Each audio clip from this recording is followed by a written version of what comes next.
Hey guys, welcome back to the channel. Welcome to another video. Hope you all are doing great. As always, this is your boy Hero Rebel Squaw coming at you from the apartment. Today, I'm going to be taking a break from all of the different series and different uh, things that we're doing. I had a huge brain fart.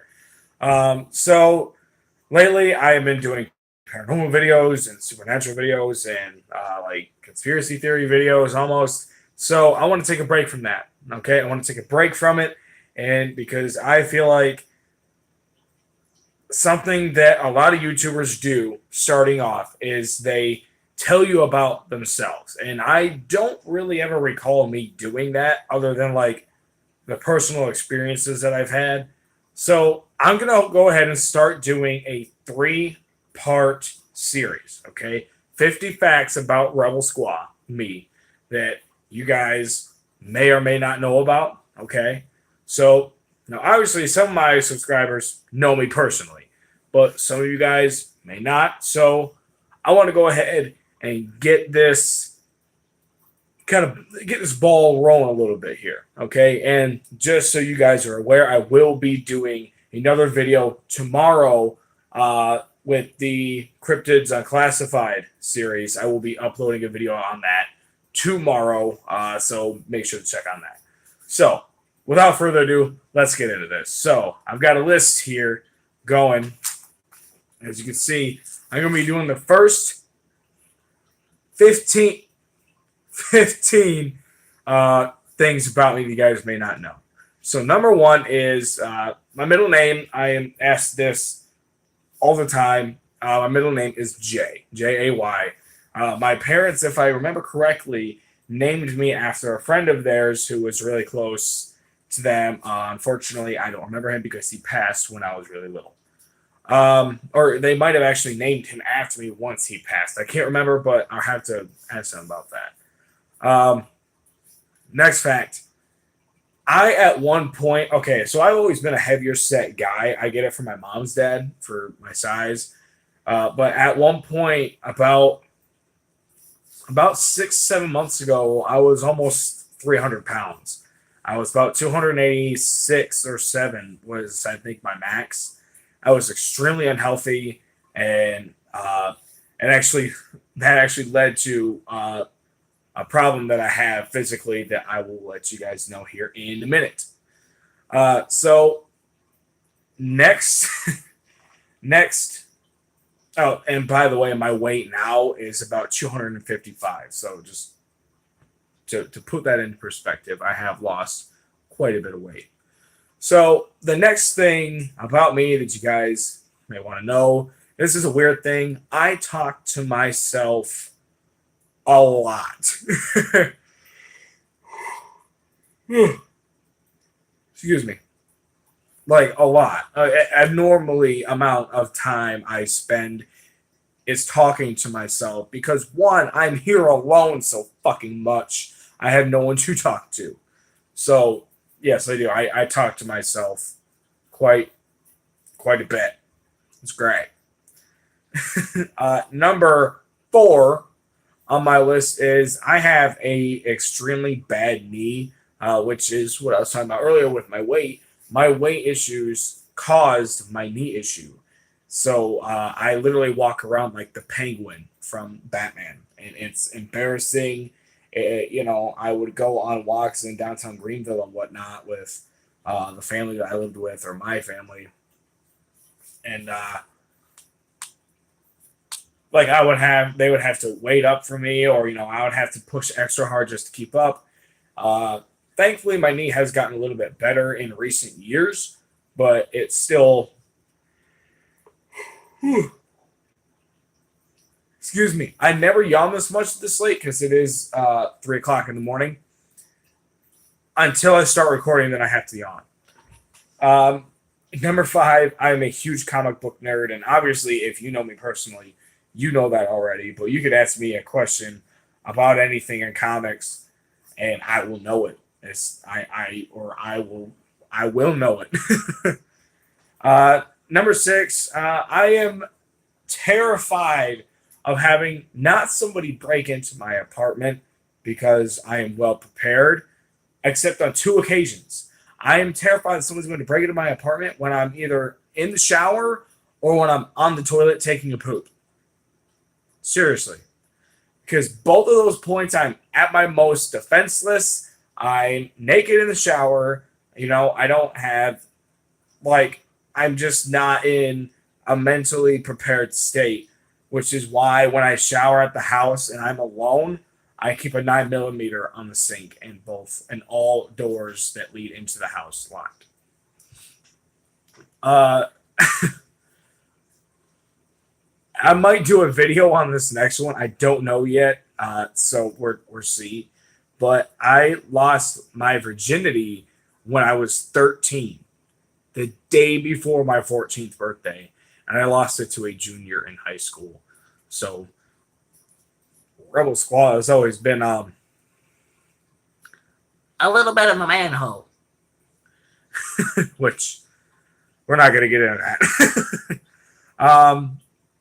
Number 8 on my list of things you might want to know about me is I am extremely easygoing. I am one of those people who, if you're hanging out with me or if we're in a group, I'm very go with the flow about things. Okay, as long as it doesn't get my ass put in jail, I don't really care.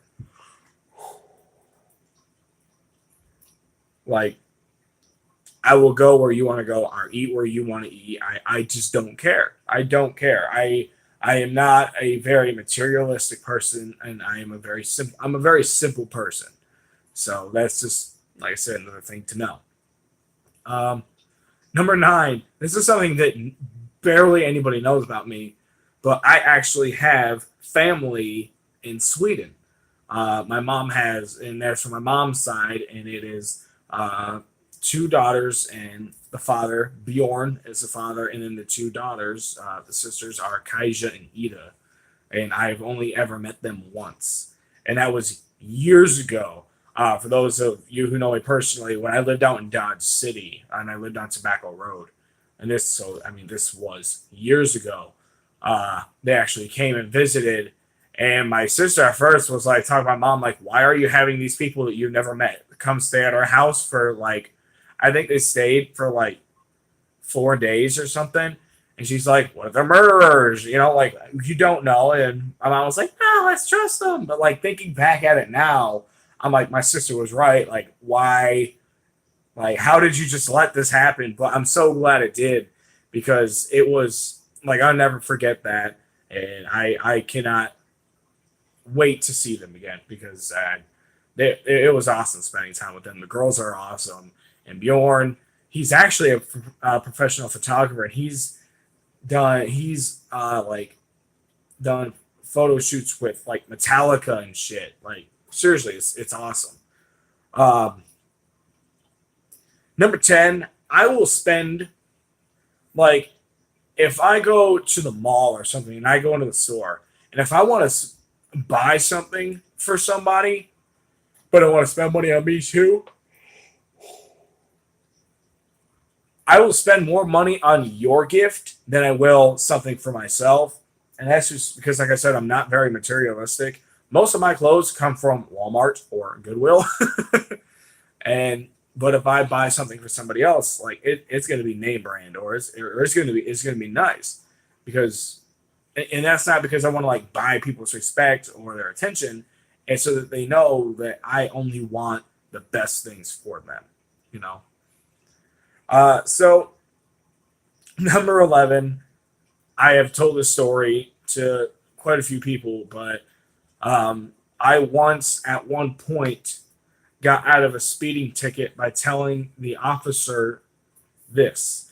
He came up because I was driving in a buddy of mine's car, and we were going 85 miles down the road, and I passed the fucking state trooper, and he was like, oh, hell no, motherfucker. And he chased me down, and I pull over, and he comes up and he doesn't ask for my license or anything. He goes, you know why I stopped you, right? And I said, yes, sir, I was speeding. And he's like, you want to tell me the reason why you were speeding so fast? And I looked him dead in the eye, and without even laughing, I told him that I had to poop. And I got out of a speeding ticket that day. I have been pulled over so many times, it's not even funny. I've never gotten a ticket, ever. They've like ran my name or whatnot, but they've never given me a ticket. But yes, I did really get out of a speeding ticket by telling an officer that I had to shit. For number 12, I actually looked up, like, I used this. This was an idea I used offline for like a lot for like things that people get asked a lot, and one of them was like, "What is your dream date?" For me, a dream date is to actually get a date. That to me, I feel like is good enough. Number 13, I've never been to a wedding or in a wedding, but next month I will actually be in my roommate Gage. I will be one of the groomsmen in his wedding, so I'm extremely excited for that, and I'm so happy for him because him and his wife, well, soon to be wife, deserve nothing but the best. Number 14, 1-4. I have extreme social anxiety. Okay, so, and what I mean by that is if we are out at a restaurant and you decide to, like, excuse me, and like the cook messes up your food, if you even somewhat come off as a dick to the waiter, I am automatically like, oh god, this is uncomfortable, or like just different awkward or uncomfortable scenarios in public or with the public make me extremely fucking like uncomfortable, and I get anxious and my anxiety goes up and I just don't know what to do. And I start to panic and I don't know why. I just have always been that way. Okay. I also have an issue with, like, if I want to talk to a girl, it has to be me and her. Like, at least to start it off. And then, like, I can be around other people when I do it. But I can't be I don't feel like I can be myself or as spontaneous and outgoing as I usually am if there are a lot of people around. But if I get one-on-one time with somebody, especially a female, males not so much, but a female, I can be a lot more open with them and show them my better side. All right, guys. So number 15, the last fact for this part one for the video is I have for long time dealt with depression, and that also does have to tie in with the social anxiety, but depression has been something that I have dealt with for years now. I have talked to therapists. I have, at one point in my life, I did call the Suicide National Hotline, and I'm here to tell you guys this. It is the most useless thing in the world. Maybe it's helped people, but their responses, like, you talk to a real person, but their responses are like auto-generated. It's like they literally are reading off of a pad like this and just going, so what's the problem? Why do you think you feel like that? You are worth something. Like, it's just all these very generic fucking answers that they give you or questions. And it's like, when I called, it was bad, obviously, or I wouldn't have called. But I also was like they did one good thing for me. They did get like the depression off my mind, but it was because I was so irritated with what the fuck I was listening to that I couldn't even be depressed. I was just pissed off at that point. But all right, guys, that is the first 15 out of 50 facts about Rebel Squad that you may or may not know. Once again, I will be uploading the second part and third part within the next few days. So if you guys are interested, definitely stay tuned for that. Like I said earlier in the beginning of this video, at some point tomorrow, I will be uploading the second video in the Cryptids Unclassified series that I started last night or a day or two ago. So definitely be on the lookout for that. I'm not going to tell you what we're going to be researching next, but I trust me, it's a personal thing for me, and you will find out why. So, as always, guys, like, comment, and subscribe to my channel. Tell your friends about us over here at Rebel Squad because we could definitely use the support. I also, real quick, want to throw a quick shout out to my boy Outlaw034 because for tomorrow's video, he actually sent me a lot of the information that I'm going to be using, as well as giving me the idea for tomorrow's video. So thank you, Outlaw034, and I will try to remember to shout you out tomorrow on tomorrow's video as well. All right, guys, this is your boy here, Rebel Squad, out.